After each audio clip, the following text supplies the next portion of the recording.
My abusive father always guzzled the tea I make, so I put salt in it instead of sugar this time.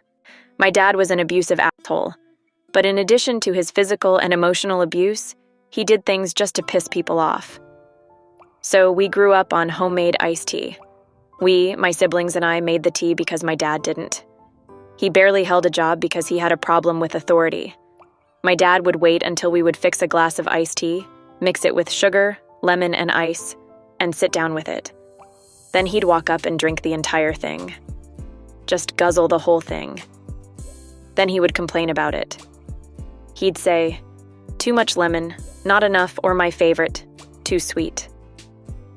My dad was obese. Nothing was too sweet for him. Besides, why would he drink all of it if he didn't like it? Why couldn't he ask us to make him one? Sometimes we'd ask if he wanted a glass and he'd say no but drink ours anyway. He was just a dick. So one day, I knew what he was going to do. So I used salt. My brother was watching me and looked at me like, what the f***? I just put my finger over my lips. The tea was still a little warm, so it was easier, and the tea was more soluble. I mixed in that salt and then added ice. I sat down with the sandwich like I was going to have lunch. Sure enough, my dad walked over and picked up my tea and started guzzling. He then ran to the sink and spit it out and coughed. He was yelling. I said, "What's wrong? Is it too sweet?" I worked so hard not to burst out laughing.